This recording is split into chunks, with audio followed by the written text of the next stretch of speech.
The actuals from the weekend are finally in, and we can call it at the top. You know, the first two positions at the box office podium are concrete. They are secured, and the Hunger Games ended up conquering the weekend. And yeah, no, everything ended up checking out correctly with that one. $44 million opening. Ended up finishing 2.5 mil under the Marvel's opening weekend, but it's also not the worst thing in the world, given the fact that, you know, the budget's about a third when it's all said and done.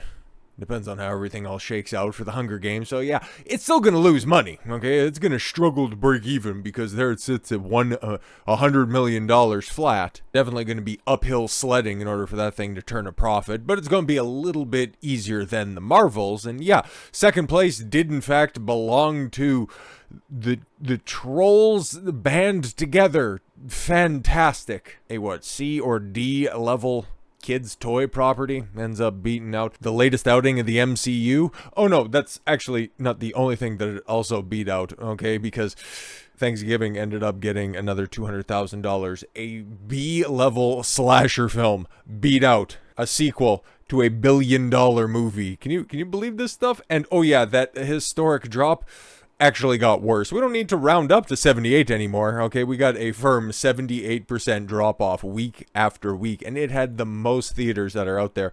Well, I guess in the case of the Marvels, the most empty theaters that are out there. Tough titties.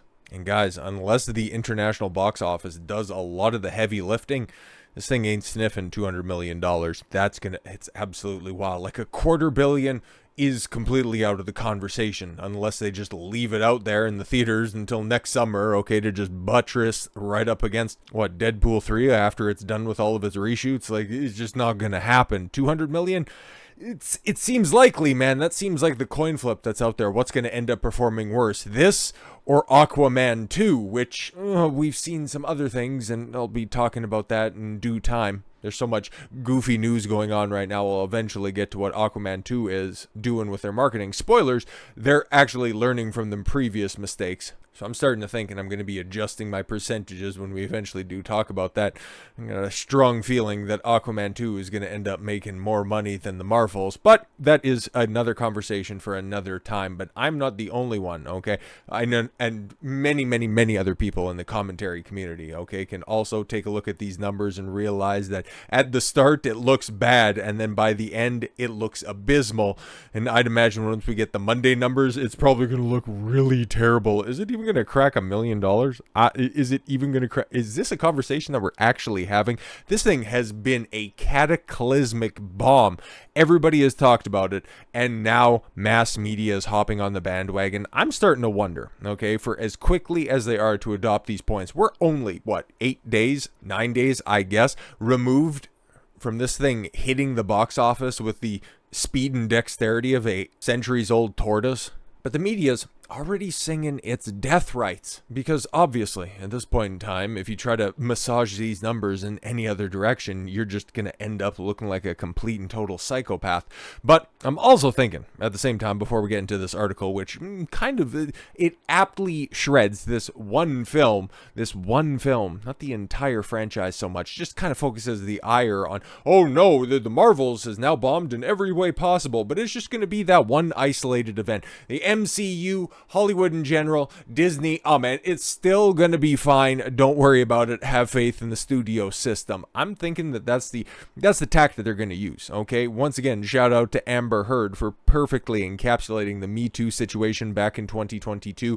Nobody learned from that situation. We're still dealing with these false accusations, ruining men's lives. And these bitches not being held accountable at all whatsoever. You could have thought that that would be an inflection point for the rest, for greater society, but you would be 1000% incorrect. That was just, once again, another little bottle episode that they could go ahead and just throw away. Oh, that bitch is just so crazy. It was so obvious that she was lying, even though all the people that were shilling for her years ago just immediately came to this very easily to spot set of lies. They're doing the exact same thing with the Marvel. Oh no, this is just the only MCU film that has bad characters, bad writing, poor pacing, a belabored post-production process with no real focus on the future. No, it's just this one film. they're going to do it again. They never learn the real lessons from either their successes or their failures.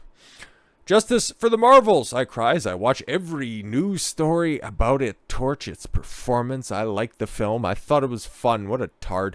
And while I don't think it deserves to fail, it very much has failed, pretty much by every metric possible. You can blame the strike erasing the press tour with its charismatic stars. What film are we talking about with charismatic stars? It's got one charismatic star, okay? She's given a couple of good interviews, but if she continues on that path, she might have a bright future in Hollywood. But Brie Larson, charismatic, unless she takes off her top, like, there's no reason to go and check out any of her interviews. Might get a couple of clips of her just saying something ridiculous, but no, there's nothing charismatic about that cast. You're still lying to yourself. You can blame YouTuber jerks dumping on the film for months ahead of release. But again, those were also the ineffectual clowns that you would point to as just simple misogynists, weirdos, bigots, racists, whatever you wanted to call them, back when your films were making success, but now all of a sudden that this one failed, now it's the YouTuber's fault. But when Captain Marvel initially made over $1 billion, all of those goofs were still there. So, I don't know, maybe those guys on the internet had some valid points and were trying to save you from this disaster. But no, you just decided that you needed to go ahead and disregard their opinions because they're lesser than you. Fantastic. You can blame the superhero fatigue that has also infected DC. Yeah, but nothing's been as bad as this. But whatever the case, this has been the end result. The Marvels had the lowest MCU domestic opening ever, $46 million. The MCU had the the Marvels had the lowest MCU global opening ever, $110 million. Excuse me, that was 109 and change. Don't fucking inflate the numbers any more than they are, because that would just end up making the second week drop off, which is, the largest second week drop off in superhero movie history. So not just Marvel, not just DC, superhero movie history, 78%, 78.1%. But, who's kidding? They need all the help they can get. We won't mention the 10th of a percentage point.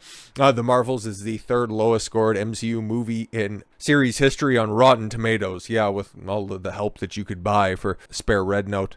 And the Marvels got a rare B cinema score, tying it with the Eternals and Quantumania, the lowest in MCU history. But no. The Eternals saved lives in Ant-Man and Quantumania. What's your excuse for that? You just try to, hand wave that one away. But Jonathan Majors was really great. That's why, the MCU is moving away from him. Marvel's is expected to end its theatrical run with $210 to $240 million at the global box office. Are you sure about that?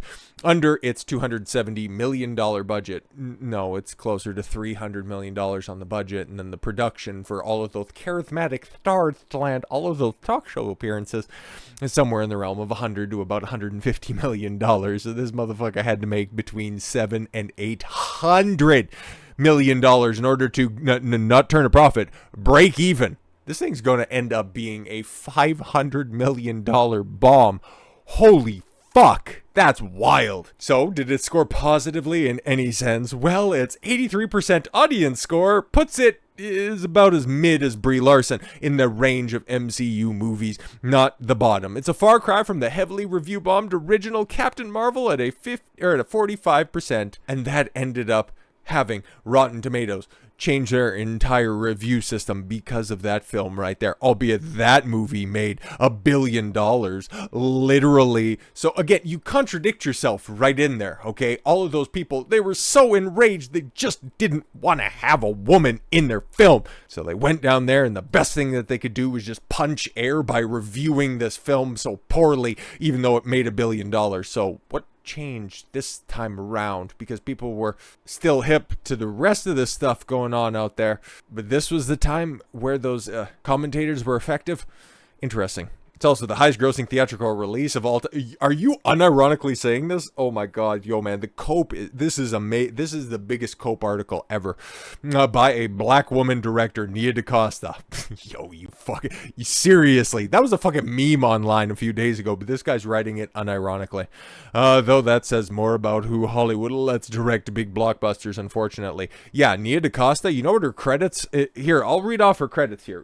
Just give me a second, okay? I'm just pulling them them up right here, and actually I can show you this. I can definitely show you this. I'll just take my phone off the charger. As you can see, that's her list of credits. Yeah, nothing. She had nothing to her fucking name. It was also alleged that she wrote some fan fiction before, but you all seen that. Or actually you didn't, because nobody went to check out the fucking Marvels, which she also has a writing credit on, by the way. As for how the Marvels changes the MCU, that's not clear. Yeah, I think we know how it would, have probably attempted to change if everything was being honest in Nia DaCosta's vision.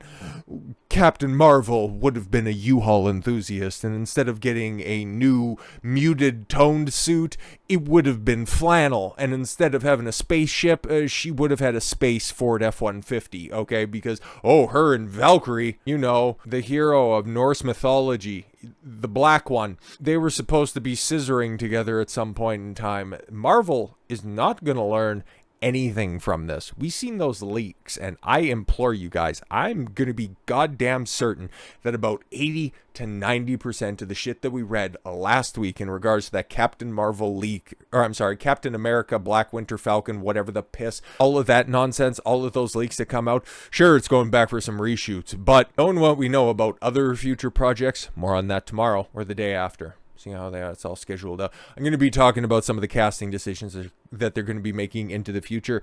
Marvel's not going to learn anything. They are not learning anything about this situation, and your worst fears will be confirmed. They're just simply going to take a look at this disaster, this bomb, their manifestation of all their failures. They're just going to take it, and they're just going to put it in a little box, and they're just going to go ahead and store it over there. It's not Marvel's fault. It's not all of its chickens coming home to roost. It's rushed post-production process. It's a lack of a coherent script.